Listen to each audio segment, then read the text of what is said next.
Good afternoon. It's Monday, the 21st of August, 2023, just after 1 o'clock. Welcome to UK Column News. I'm your host, Mike Robinson. Joining me by video link today, we've got David Scott and Mark Anderson. Welcome to the programme, both.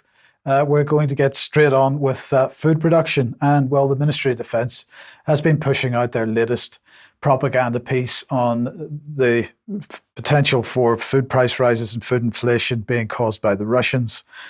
So this was a little bit of video they were putting out on Twitter this morning, talking about the attacks and so on, but really it's all about food production and Russia. But the question is, I have a question. This is it. Have global grain prices been destabilized by Russia's actions or by the globalization of food production combined with net zero policy? Well, I'm going to argue here. I'm going to ask for David and Mark's comment in a second. I'm going to argue that it is the latter and not Russia's actions, because this is merely the result of longer term policy. So let's look at the latest release from the UK government on countryside stewardship, because they have decided to extend the application window for the 2024 countryside stewardship mid-tier agreements. That's now been extended until the 15th of September, Friday the 15th, to allow more time for people, that's farmers, to submit their applications online following direct feedback. Now, what are they talking about here with mid-tier agreements? Well, if you think back to the sustainable farming information that they released several years ago now, they were talking about three major tiers. Sustainable farming incentive was tier one, top tier. Local nature recovery was the mid-tier, and landscape recovery was the lower tier. So looking at the mid-tier sustainable farming, the language has changed slightly in the intervening years. The key aspects of this are wildlife and nature. That's restoring habitats, increasing biodiversity, providing food and nesting places. Now, that's not providing food for human beings. That's providing food for birds and other animal life. Creating areas for rare flowering plants and managing hedges. Then the next one that they have on their list is air and water, making air and water cleaner, reducing risk of flooding by encouraging changes to farming practice and improving farm infrastructure. Then we've got pollinators, ensuring the right resources for wild pollinators are where they are needed most. And finally, historic environment, landscape character, genetic conservation, educational access, and climate change adaptation mitigation. That's the fourth area, which is considered mid-tier sustainable farming. So coming back to the latest press release on countryside stewardship, let's have a look and see what it says. It says countryside stewardship plays a significant role in the government's efforts to make food production more resilient while contributing towards the UK's environmental goals, such as biodiversity and water quality. And most people should have noticed that nowhere in any of that did it say anything about food production. So let's just bring Therese Coffey on screen. She said it's important that we listen to farmers who are key custodians of the countryside. So they're not key producers of food, they're key custodians of the countryside. And David, here is my main problem with this. While we're busy blaming the Russians for destabilization of food prices, in the meantime, we've been globalizing the situation, making food production the purview of one or two areas on the planet, and reducing our own capability to feed ourselves. And in the meantime, turning the farming community, making farming through government policy less and less profitable, to the point that it's reliant on government subsidy. And since the Common Agricultural Policy has been dumped, we've replaced that with changing farmers from food producers to custodians of the countryside and the environment. Yes, I suppose one of the issues here is when the government moved into the farming sector with the subsidies and started to distort the decisions that were being made, they weaned that entire sector more and more on to dependence on the state. And with the rough comes the smooth. With dependence on the state comes the state calling the tune. And the tune is now, don't produce food, produce rewilding. Yes, that's exactly right. Now, Mark, I'm interested to know if the same type of exercise is going on in the United States, if you know. Well, one thing in the United States is there's an over-dependency on California for a lot of fruits and vegetables. And of course, they're very prone to extended droughts and wildfires, mudslides. in Michigan here, there's kind of an autarky where beer makers get locally grown hops. A lot of restaurants get locally grown produce, and that's kind of a good thing in Michigan. Being a big country, it kind of varies, but certainly the U.S. as part of the global system is still participating in this.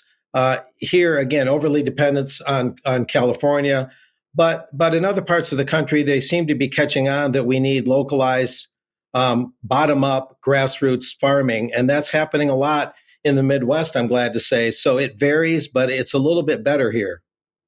Okay, so we'll just remind everybody, of course, the United Kingdom, less than 50% food independent. We import more than 50% of the food that we need and are therefore much more susceptible to issues with geopolitical upheaval and so on. So that's where we are with the situation at the moment. We might say that what's going on in Ukraine is having an effect on the availability of grains and affecting the prices of grains and so on. But at the back of this is a policy which has left us open to this type of problem. David?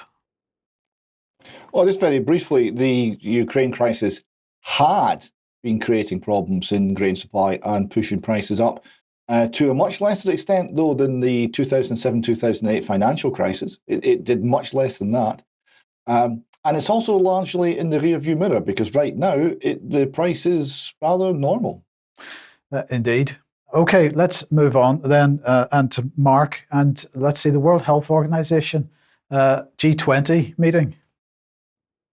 Yes, here he is again, the Director General, Tedros Ghebreyesus, peddling his policy changes and he addressed the G20. Here's the headline from the WHO itself. WHO Director General's opening remarks at G20 Health Ministers meeting, inaugural session just very recently, the 18th of August. From there, yeah, keep going. This is some of what he had to say. This kind of lays the groundwork. I thank India for its generous hospitality and for its visionary leadership by making a priority of its G20 presidency. So India is leading the pack this time. I also congratulate India for its commitment to universal health coverage at home.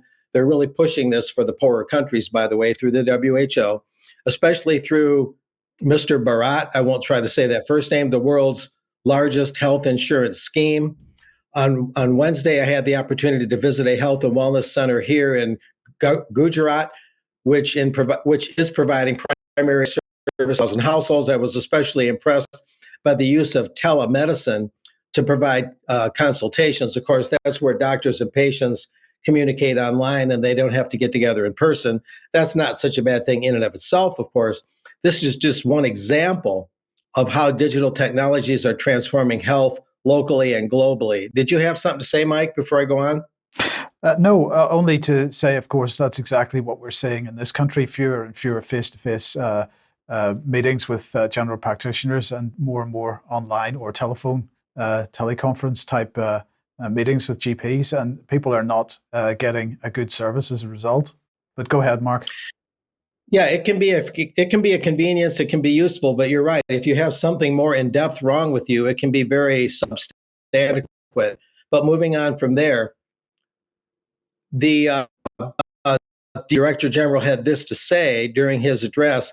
I thank India and all G20 countries for your leadership in developing, get this, the global initiative on digital health, which we will formally launch tomorrow. And tomorrow was this past Saturday, August 19th.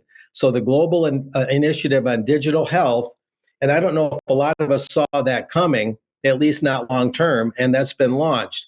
And moving on, Mr. Gates also noted the following: this supports the WHO global strategy on digital health and will amplify other initiatives, including the WHO Global Health Certification Network, which we established earlier this year with European Commission support, no less.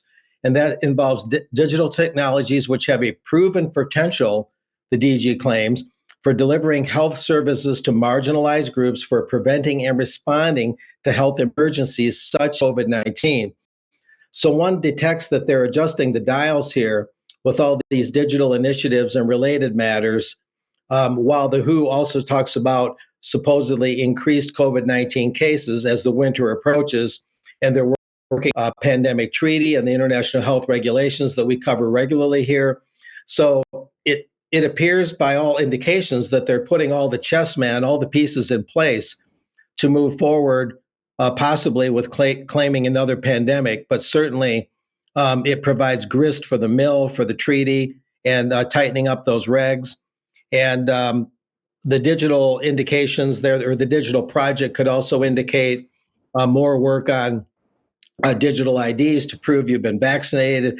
That would certainly fit into that scheme. But this is just more steps the WHO is taking as we watch them step by step over the course of this fall, going into early next year and then next spring when they plan to wrap up that pandemic treaty. So that's just the latest update, Mike. Okay, thank you, Mark. Now we're going to come on to quite a bit more this time from the Russians on this issue of pandemics and so on. But David, in the chat box just before the program started, somebody was saying that their father is in hospital at the moment, has been put on a COVID ward, and that they are expected to wear a mask as they would visit their father. So, do you really think, and just the headlines in the Mail over the last, particularly the Daily Mail over the last few days, talking about this new scary variant that we've got to be concerned about, and that we might see a mask mandate coming back this winter. Do you think they're really going to try to play that gag again? Well, I wouldn't have thought so, because the arguments had failed and the arguments were shown to be false. And since they don't have justification, they're going to run into a lot more resistance and a lot more legal challenges if they were to try it a second time around.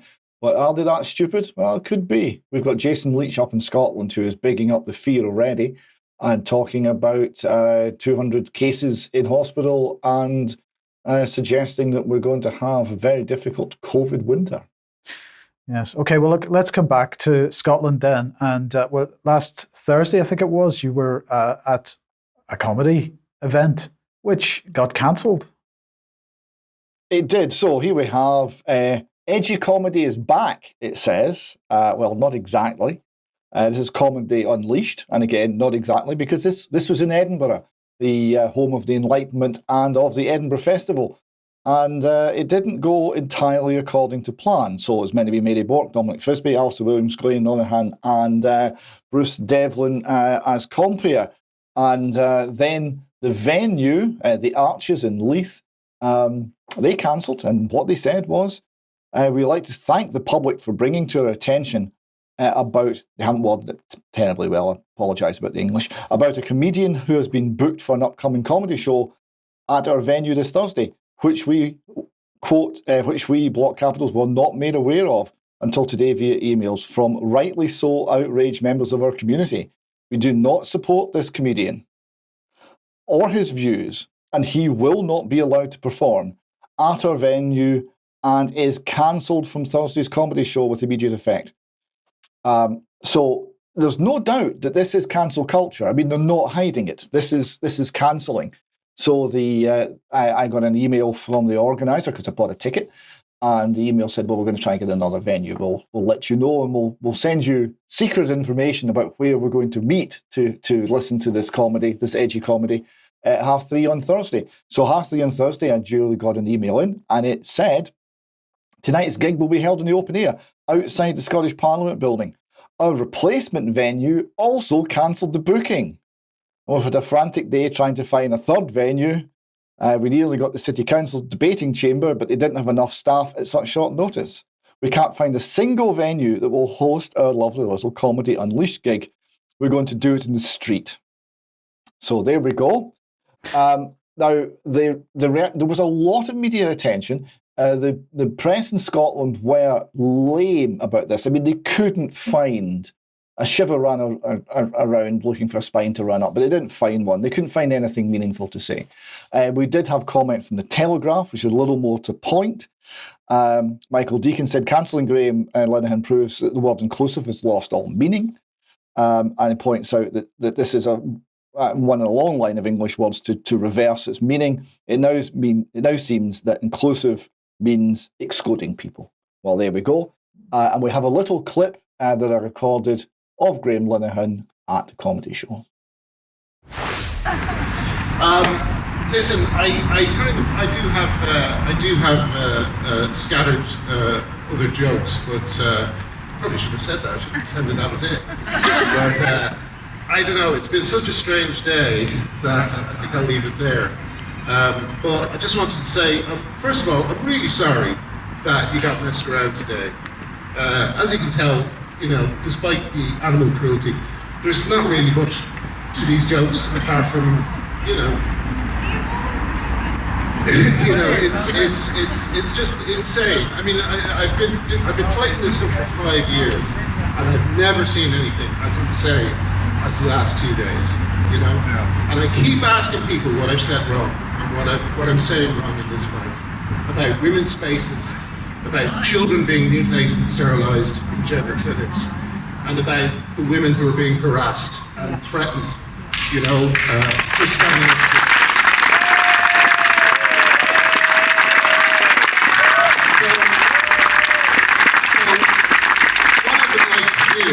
Is, the comedy is something, it's my first love, it's something I love to do, but I've not been allowed to do that for 5 years.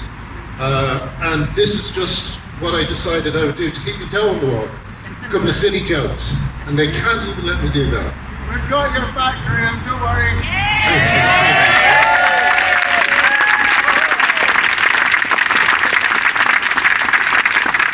I know you do, and it really helps.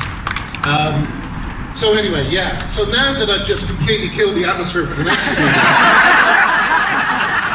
which was sort of the plan, to be honest, I will take my leave. But I will hang around, and I hope to see you all for a drink after. And thank you very much for.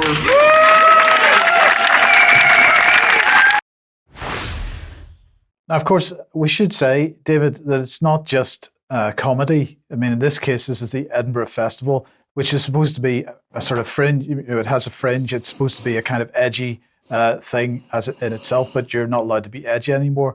But it's not just comedy which gets cancelled. Peace rallies get cancelled. Other political commentary gets cancelled. It's time, isn't it, for people from various areas that are experiencing this to start getting together and cooperating?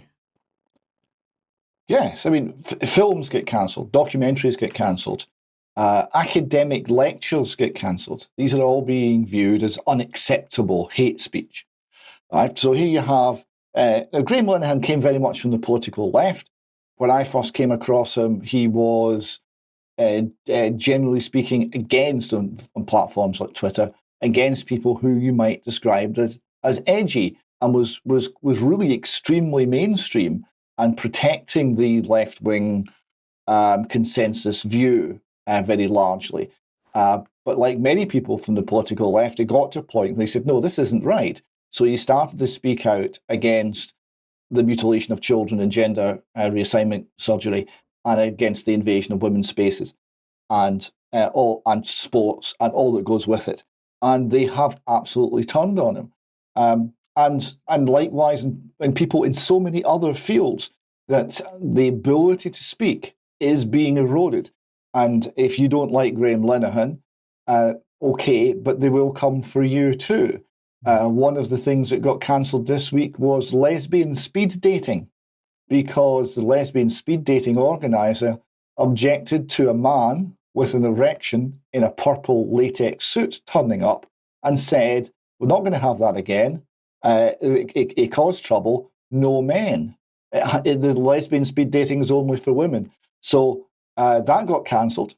And there was many complaints made to that woman's employer that she should be essentially dismissed from her employment as well because of her unacceptable hate speech, because they will come for your job, they'll come for your reputation, they'll come for everything unless you cry uncle and comply with the ideology. Yes. Okay. Brilliant. David, thank you very much. Okay, let's move on. If you like what we do and you'd like to support the UK Column, please head over to community.ukcolumn.org. Your membership, very much welcome and appreciated. You could pick something up at the UK Column shop, but please do share material you find on the various platforms, especially ukcolumn.org and ukcolumnextracts.co.uk. Now, we've got some advertisements for some material on the UK column website at the moment. I want to highlight this article from Dr. Phil Bevan. Does the recruitment of leftist anarchists to fight in Anglo-American proxy wars amount to an Operation Gladio Mark II? Now, the first criticism we've had of this, of course, is to suggest this is Operation Gladio Mark II, because there have been many other potential operations that might have been parallels with the original Operation Gladio. But nonetheless, the point here is that so-called leftist anarchists are getting involved in Syria. They're getting involved in Ukraine. They're very much involved in political activity in the UK as well, and with connections to Integrity Initiative in the past and so on. So this is going to be the first in possibly a series of articles here. So do have a read of this, and please share it as widely as you possibly can. David, we have another article here, In the Absence of Order. Yes. So this was by Colin Robertson, and it was looking back at the life of Sinead O'Connor. And it was an extremely thoughtful and moving and compassionate piece that looked realistically at her life, but found a great deal to say that was, I think, of benefit to many people, and it was beautifully written. So I would encourage people, if they haven't already seen that article, to look it out. It's in the comments section on our main webpage. Thank you for that. And Mark, your article on the Bilderberg Group is up. Yeah, that's a picture I took there in Switzerland in 2011, Bilderberg Global Mafia. That's certainly close enough. And of course, the headline, Bilderberg Beyond the Meetings, Part 1, Big Tech and Big Media Interests busily branching out. The big tech interest is Palantir and AI mainly, and the big media is Axel Springer, which is trying to make big inroads into American digital media, according to The Economist, which is also a Bilderberg publication. So give it a read. We're not just looking at the meetings. That can be a dead end at times, or at least rather bewildering. So looking at what the Bilderberg entities are actually doing in real time, year round, is much more instructive. Thank you, Mark. Now, tomorrow at 1 p.m., we've got an interview going out featuring Leon Cryer, and this is the second interview on architecture that Brian has done with Leon Cryer, so do keep an eye out for that. And David, Rally for Peace and Freedom. Yes, so this is in Glasgow Green on Saturday. So I hope people will come along to that. There are many speakers there, and we're going to be talking about the need for peace. And amongst other things, we're going to be quite critical of NATO and what NATO has become. And so just to clarify, is that taking place in the open air because the venue was not possible? Well, it is taking place in the open air. I think that's more out of choice, or maybe out of poverty. I'm not quite sure, but we're in the open air on Glasgow Green. So please find us there. Okay, brilliant. Thank you. Okay, let's move on. And a little bit of news from Moderna. So here they are. This is their LinkedIn page. Moderna is delighted to announce that Professor Sir Jonathan Van-Tam has been appointed as a part-time consulting clinical advisor, reporting to Chief Medical Officer Paul Burton. They say the appointment is in accordance with the Department for Health and Social Care in England's business appointment rules policy. Professor Van-Tam, professionally known as JVT, has a distinguished career in public health and epidemiology, working in government, academia, and industry. In 2017, he was seconded to DHSC as Deputy Chief Medical Officer, and he was then key provider of independent advice to the government on COVID-19, leading on health protection and regularly presenting at Downing Street press conferences. He received a knighthood for his services to public health. So this is a bit of good news. David, do you think this might be called what is going on here? Has he been given a present for all the good work that he did in support of the vaccine industry over the last 2 or 3 years, do you think? Well, he got a knighthood, but that's not all he got. So he's got this. Is this a retirement plan? It certainly looks like a revolving door. So we have a revolving door between government and such regulation as they now represent, which is very little, as we know, and the industry, big pharma, who are pushing ever more drugs and injections on the country. And they're looking for political mandates and political support to prevent them from lawsuits in order to make their business model possible. Now, everybody would be very glad to know that Professor Van-Tam is prohibited from using what might be called privileged information that he received while he was working for government in his business interests. So, we'll see how that works out. Now, with that in mind, I want to bring this on screen. This is from the Russian Ministry of Defense, and it's apparently a very recent document. It was a briefing document given by the chief of nuclear, chemical, and biological protection troops of the Russian Armed Forces. This is Lieutenant General Igor Kirillov. And I believe the date of this was the 16th of August, 2023. And this is just the first slide of it. So they're talking about stated and real goals of US military biological programs. And they're talking about monitoring of biological situation, assistance to developing countries, and so on, and various types or signs that the USA is conducting research bypassing obligations under the Biological and Toxin Weapons Convention. Now, the second slide gets more interesting because it's looking at the lobbying interests around pharmaceutical companies. So if we start in this is on the left-hand side of the slide. If we start in the top right-hand side, they're looking at the various pharma companies feeding money into political campaigns, and that political campaigns therefore result in presidents and so on being elected into office, who then feed their policy into the various government departments. The various government departments provide funding and direction to some of the NGOs, and the NGOs that they've listed there include Bill and Melinda Gates or the Soros Foundation, Open Society Foundation, and so on, which then feeds into, in this case, they're talking about interests in Ukraine, but of course this doesn't just apply to Ukraine.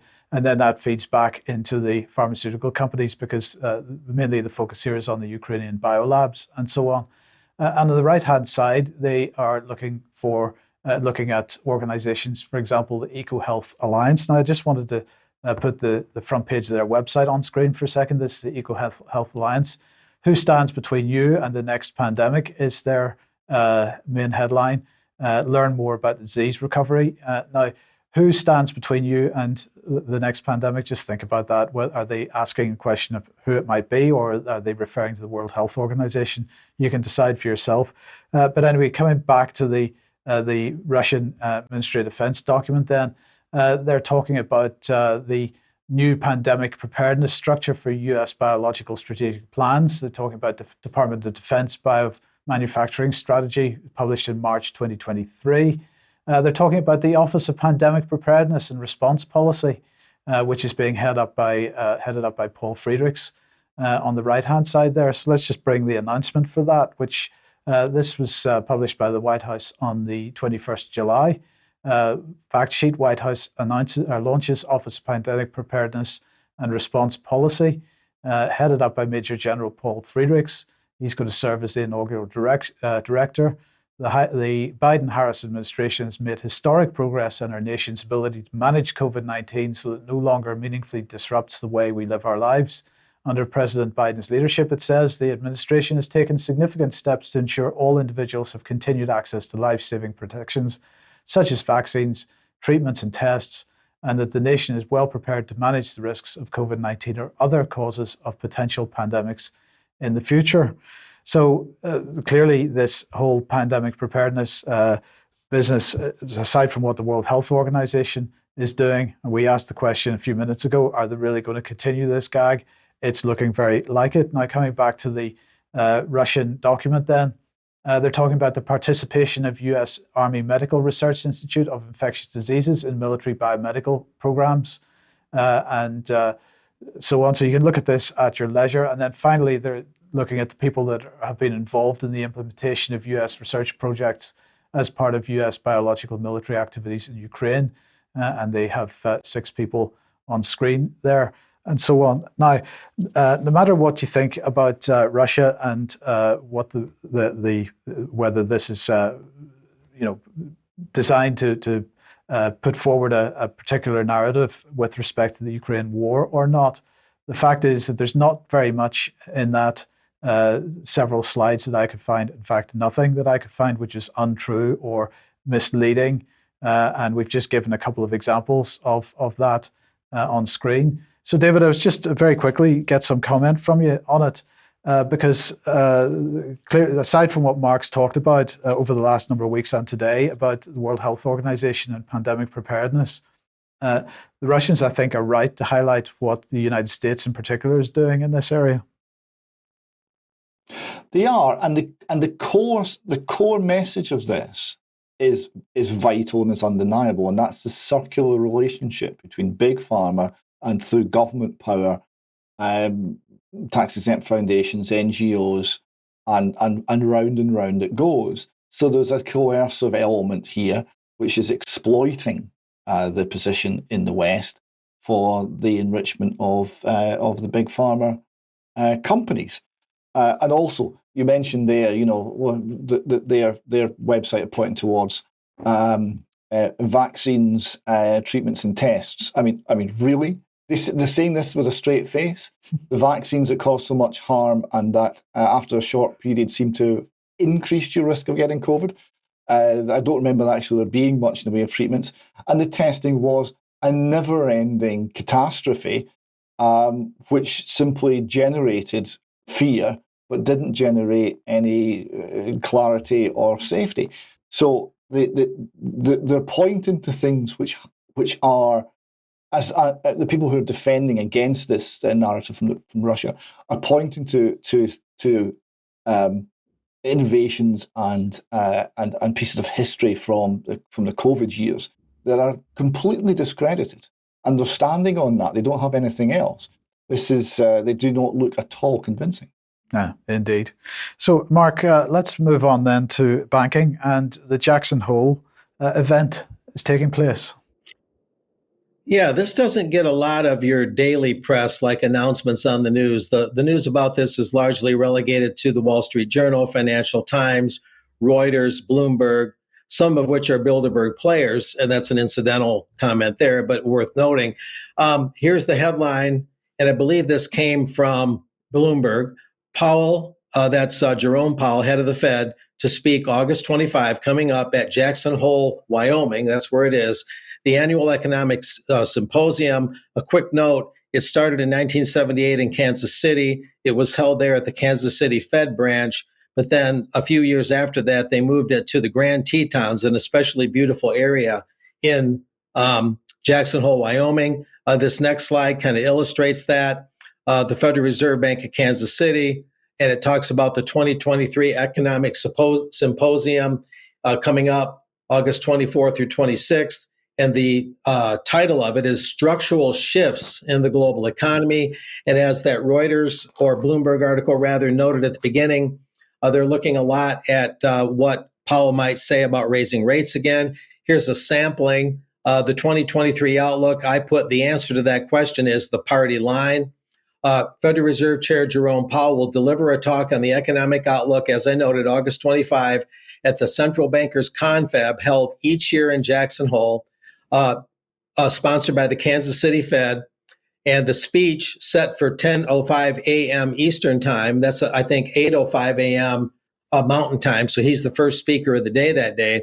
It'll provide a chance to give Powell's latest views on whether more policy tightening will be needed to bring down inflation amid surprisingly strong economic growth, or if enough progress on disinflation, there's an unusual term, has been made to hold rates steadily or steady. And as I've noted in past UK columns, raising rates is not necessarily a way to lower prices. We have to be specific and say price inflation, not simply say inflation. Anyway, moving on a little bit more explanation here. The Federal Reserve Bank of Kansas City's Economic Policy Symposium in Jackson Hole is one of the longest standing central bank conferences in the world.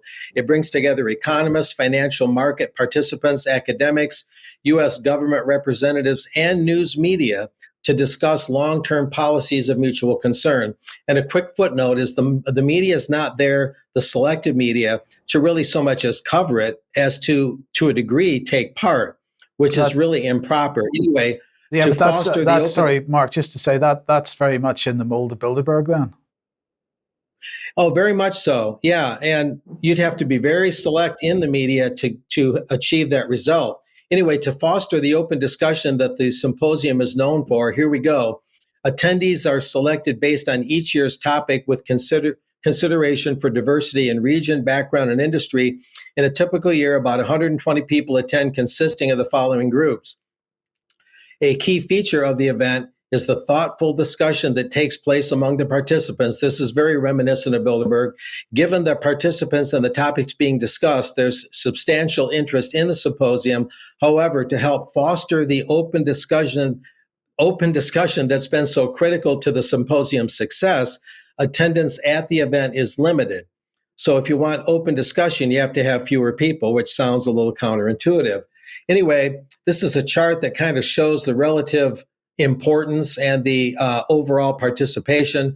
Similarly, although the bank receives numerous requests from media outlets worldwide, press attendance is also limited to a group that is selected to provide transparency to the symposium, but yet not overwhelm or influence the proceedings. All symposium participants, including members of the press, pay a fee to attend. The fees help offset expenses. Interesting there that the organizers don't want to overwhelm or influence the proceedings by having the wrong media there, which is just another way of saying they don't want too many questions being asked and they want the machine to run smoothly. So it is somewhat like Bilderberg there. Now, this is a list. As I mentioned, this whole thing started in 1978 at the Kansas City Fed. This is a list from 1986 up to the present of the different topics. I'll only mention a couple of them. 2000 is quite interesting. If I'm getting this right, let me see, where's that? Global economic integration, opportunities and challenges was 2000. The print is very small from my end. I beg your pardon. Yeah, global integration, opportunities and challenges. Thank you. And that's just one of many. Many of them are easily a cure for insomnia. It's very dry in many areas, but that will give readers and viewers a overall view that want to check that out and look at that more closely later on. But that just gives you an idea of the topics. Now, Jerome Powell on the 29th of June this year spoke to the Banco de España, fourth bankers conference in Spain, Madrid, I believe. And he said this: we cannot take the resilience of the financial system for granted, however. The multiple shocks we have seen over the past year or so, including the extreme volatility in commodity markets following Russia's invasion of Ukraine, and of course, surprisingly high and persistent inflation, as well as the associated increase in interest rates, stressed a range of bank and non-bank stressed a range of bank and non-bank financial institutions. That's a little bit of what he had to say. And the next slide comes out of my The Truth Hound blog. And this illustration here, I think, shows the actual relationship between banking and the people and governments. The bankers are the fat cats with the fresh set of clothes, and they're stuffing themselves to the rafters. The government is the servant. Meanwhile, the people are put into peonage. And I think that illustrates it really well. The headline of my article there, I meant to read that headline. Yeah, but okay, at any rate, yeah, raising interest rates akin to giving patient chemo, which dies first, the inflation or the economy? And I think that's a fair headline. From my truthhound.com article, this is the opening paragraph. When the Federal Reserve on July 26 approved a widely expected interest rate hike that moved benchmark borrowing costs to their highest level in more than 22 years, the 11th rate increase since the Fed launched its fight against inflation in March of 22, it continued peddling the notion that price inflation is an external force over which the Fed has no direct control. Price inflation is referred to as if it's an earthquake or a thunderstorm, or perhaps a capricious dragon bent on destruction, patiently stewing away in its lair, just waiting to pounce.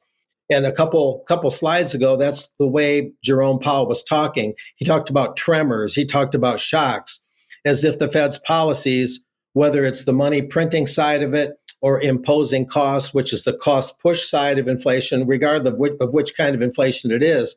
The Fed wants to act as if it has no causative factor in all this. Now, this is a quote from Dr. Oliver Haydorn, an acquaintance of mine. He wrote the book Social Credit Economics, not to be confused with the Chinese system. He noted the following: basically, the raising of interest rates to fight inflation is akin to using chemotherapy to treat cancer in allopathic medicine. Just as chemotherapy involves injecting someone with poison in the hope that it will kill the cancer before it kills the patient, so too, increasing interest rates sickens the economy. And that sickening of the economy can be businesses closing, businesses hoped for that never started up, businesses wanting to expand that instead contract or at least don't expand, and lots of losses. So the Fed is going to do a lot of damage in its one-size-fits-all approach to controlling inflation. So a lot of eyes will be on Jerome Powell. I'll have a lot more about this, Mike, after he actually gives his speech. And we'll see how open the organizers of the conference are with releasing minutes, releasing press releases, speech excerpts. We'll dissect it a little bit more later. But the main thing to look out for now is the deceptive language of the Fed going into this, acting as if the price inflation that it has a hand in causing is as impersonal and distant as an earthquake, or you might say a wildfire. So lots of deception there, but we'll keep an eye on it. Brilliant. Thank you, Mark. And David, let's move over to China then. And Evergrande has finally filed for bankruptcy. Yeah, so just a little overview of what's happening in China. Evergrande, as you say, is filed for bankruptcy, Chapter 15 bankruptcy protection in the United States. In addition, another Chinese property giant, Country Garden, is in trouble. So they are suspending payment on their debt. So they've, and their shares have slipped to historic low. They've suspended payment on 10 onshore bonds. And just to give you a size of the scale of that, Country Garden had 1.4 trillion yuan of liabilities and expects to have a net loss of between 45 billion and 55 billion yuan for the first half of 2023. So it's pretty grim. This is now reaching the very highest aspects, the top level assets in the property world. The trophy office built. So Nikkei Asia reports here that there's vacancies on the top highest quality office property in Beijing and Shanghai as tenants leave to seek lower rents. They say activity began to cool down in the second quarter. And one of the owners of the buildings has listed a 93% fall in first half profits. Rents and occupancy rates will be under continuous pressure. And it's also affecting the housing market. So we have the Financial Times here talking about the drop in house prices, and they're saying secondary home prices continue to underperform with a consistent drop in both month to month and year to year. This has narrowed the price gap between new home prices and existing homes, and threatens to generate what they call Japanification, essentially a perpetual deflationary slump. Now, a couple of other things on China. China cut interest rates yesterday, I think it was. So they're trying to stimulate the economy. They realize there's a problem. So they're in quite a different place from the West. Chinese youth unemployment was, the last time they reported, an all-time record, 21%. 1 in 5 Chinese young people can't get a job. We don't know what the figure is now because it's so bad that they've stopped reporting on it. It's worth also pointing out that the way that property is funded in China is a kind of like a pyramid scheme. There's a lot of advanced sales. People buy property that is not yet constructed, pay in full, and that payment actually builds someone else's house. So you need people to constantly enter the marketplace, otherwise the whole thing collapses. So we could be looking at a very severe real estate sector-led collapse in China. A lot of the debt is held by Western institutions, Western banks, and Western pension funds. So this will not stop at China, and it could well affect the economy in America and in Britain. I would make the point, David, that in the United States, the commercial real estate situation is dire, with huge quantities of commercial property empty, no rents being gathered, and property being sold for a song, and people still buying it for next to nothing because they're dying to pick up what they think is a great bargain. So my question is, which side of the Pacific Ocean is going to go first? I have my suspicions the trigger might come from the United States, but I take your point that it's the situation is not much better over there. We'll talk about that a little bit more in extra, I think. Now let's just come on to local authority funding in the UK. And I just wanted to bring this on. This is from Unison, the union. They're saying, they tweeted this out this morning, black hole and town hall budgets rises to £5 billion. Unison warns some councils would not be able to afford to offer the legal minimum of care next year. This is not a sustainable situation, according to Mike Short, Unison head of local government, and they ended up giving this story to the BBC in detail. The timing of this is very interesting. Over the last couple of weeks, I think Brian initially and Debbie also covered this document written by Gordon Brown, I believe, for Keir Starmer, A New Britain, Renewing Our Democracy and Rebuilding Our Economy, report of the Commission on the UK's Future. I just want to highlight one point from it because this, of course, is informing Keir Starmer's policy should he become the next Prime Minister. And point 13 here, local government should be given more capacity to generate its own revenue with new fiscal powers. Now, local authorities haven't got a great reputation on this. Just to give one example of a scandal that's going on at the moment, in order to fill a black hole in the pension scheme, Plymouth City Council accounts have not been approved because it has been buying £70 million of shares. This was borrowed cash in order to pay off its pension fund deficit and so on. We should remember that not so many years ago, many UK councils got caught out by the Icelandic banking collapse. Many of them got their money back. Some of them didn't get anywhere near their money back. But other scandals going on with councils here in recent months. This is from June. Woking Council may face £1 billion hit from property investment spree, which went wrong. Thurrock Council, another example from June, hid losses as it gambled millions on risky investments.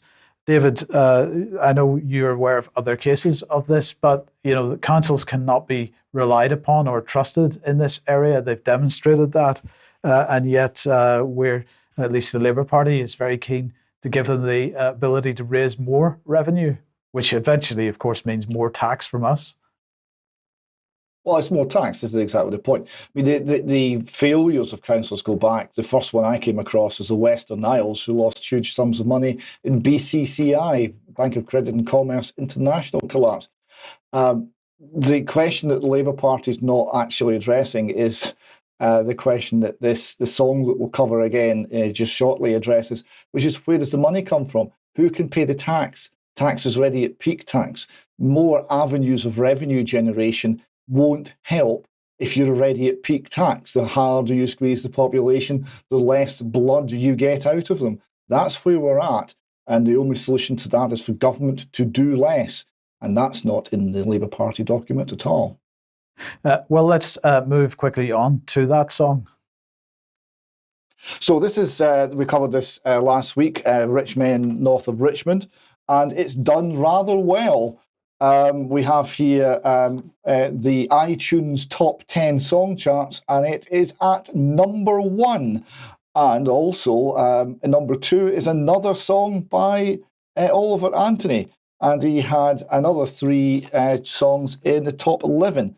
So he's been a massive success. Now, the thing that's been very interesting about this is the mainstream media have completely lost the plot over this. They don't know how to respond.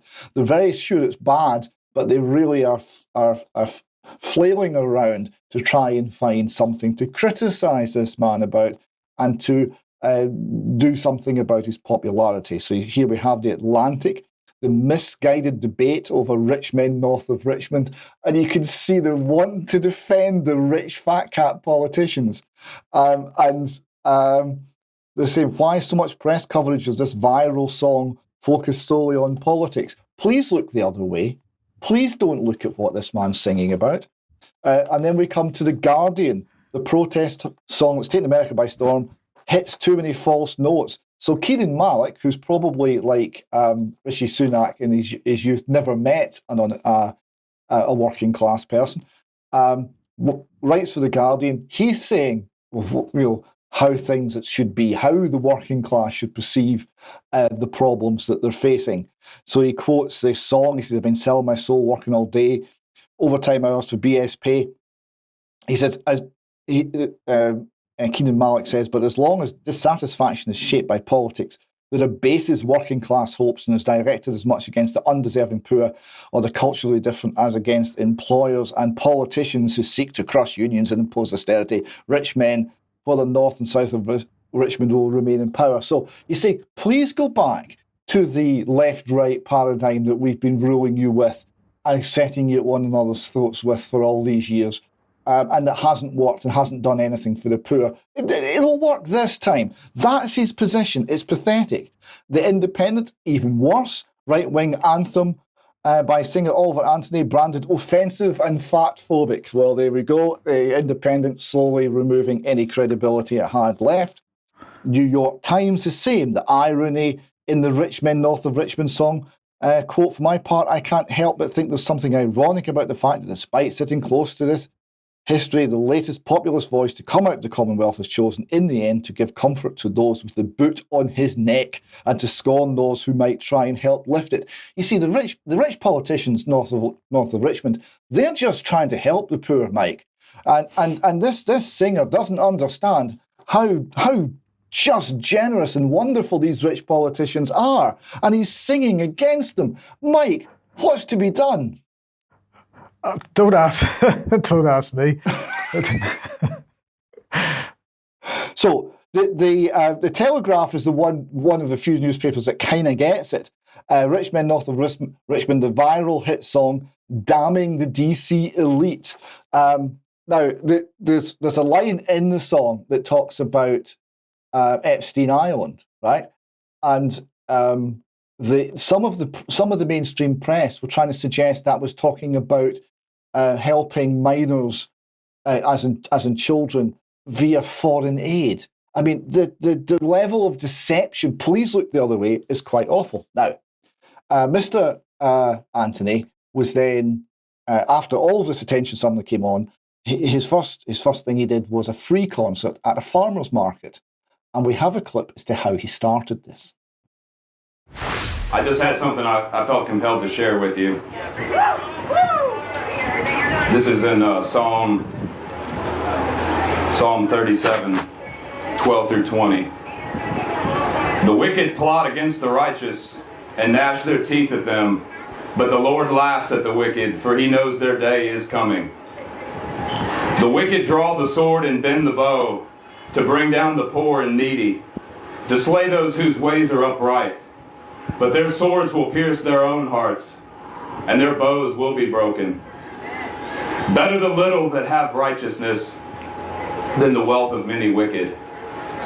For the power of the wicked will be broken, but the Lord upholds the righteous. The blameless spend their days under the Lord's care, and their inheritance will endure forever. In times of disaster, they will not wither. In days of famine, they will have plenty. But the wicked will perish. Though the Lord's enemies are like the flowers of the field, they will be consumed, and they will go up in smoke.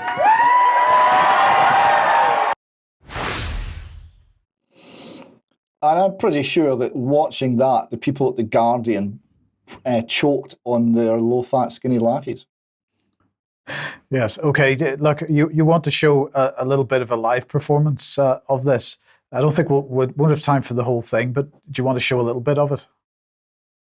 Yeah, it's a short clip anyway, but cut it when you wish. What I want people to see is the reaction to the people watching, their reaction to him. They're singing along, they're involved, and they really get what the message is.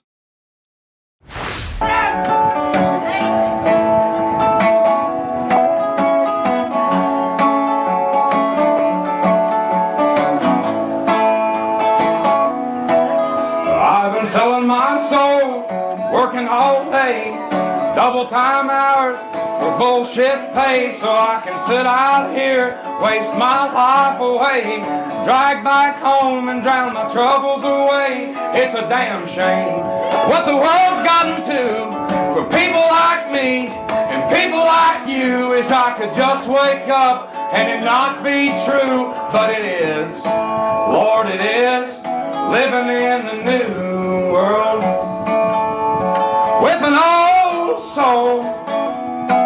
These rich men north of Richmond, Lord knows they all just want to have total control. Want to know what you think, want to know what you do, and they don't think you know, but I know that you do, cause your dollar ain't shit, and it's taxed to no end, cause the rich men know the rich men.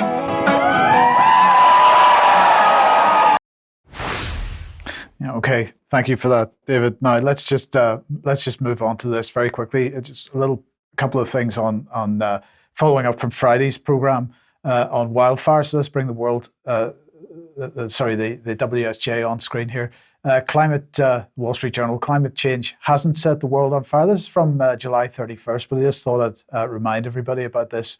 We didn't cover it at the time, I don't think. It turns out the percentage of the globe that burns each year has been declining since 2001, and they just published this graph. This has come from a scientific paper, sciencedirect.com. The URL's on screen there. Climate alarmists keep telling us that the world is increasingly on fire. It's not. This is the latest NASA satellite data, 2001 to 22.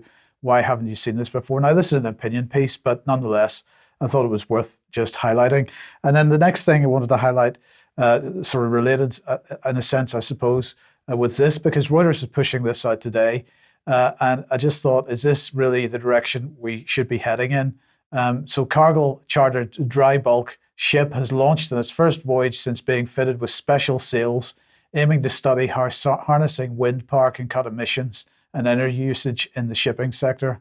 So we're going to start putting sails on our bulk carriers now in order to not use diesel engines. Now, of course, this is a policy, and the policy comes from the United Nations. But I think in extra we might talk a little bit more about this. International Maritime Organization adopts revised strategy to reduce greenhouse gas emissions from international shipping. So just very briefly wanted to mention that. Now, the DSTL, the Ministry of Defence, has been taking part in an AI event the last few days. So let's have a look at this. This was the press release. Learning from artificial intelligence with gaming. DSTL took part in a recent 2-day workshop run by the Machine Speed Command and Control project on artificial intelligence. It's an innovative workshop. Cambridge Consultants was involved. It combined multiple industry participants, with the aim of building a common understanding of the opportunities and challenges of AI across a wider team. And this was all about showcasing the project's novel AI approaches to command and control via gaming. So we're going to use AI in our military command and control systems, and so on. This workshop was set up, it says, not only to raise collective understanding of AI as applied to the command and control domain, but also to examine commercial games like StarCraft 2, because that's what you need to do.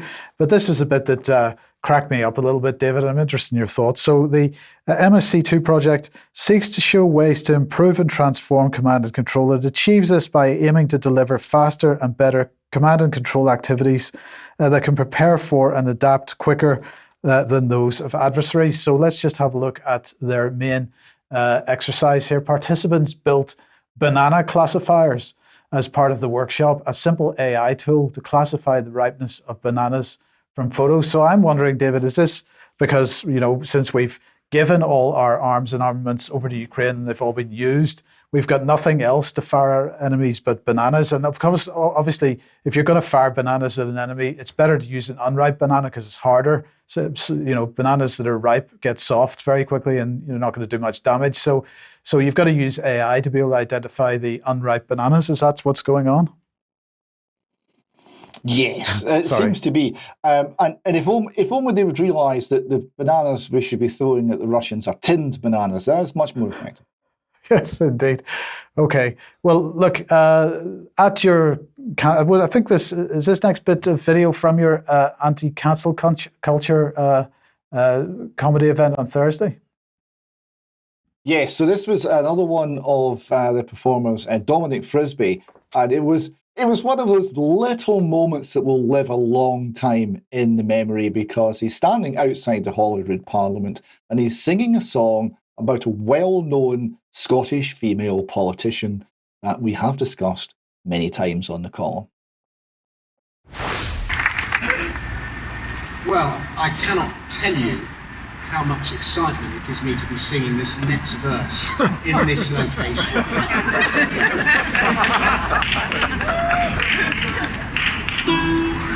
They said she was formidable, a lady to admire. The Scottish Margaret Thatcher, full of balls and full of fire. All those English tyrants, she would hold them to account. She'd have another referendum with loads and loads of recounts. She's just so brave, she's just so strong, such a success. Nevertheless, maybe Nicola Sturgeon's burglar bill, a socialist of the old school with her hands in the till. Power crazed, praised and praised, they said that she was a genius. I cannot wait for her cellmate to be some bird with a penis.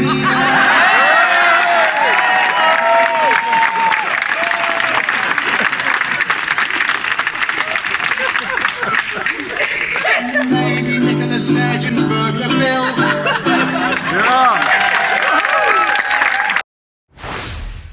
Well, undoubtedly we'll get emails on the use of that word at the end of the UK column news. But anyway, David, thank you very much for that. Thank you to Mark as well. Thanks for everybody for watching. We'll be back in a few minutes for some extra.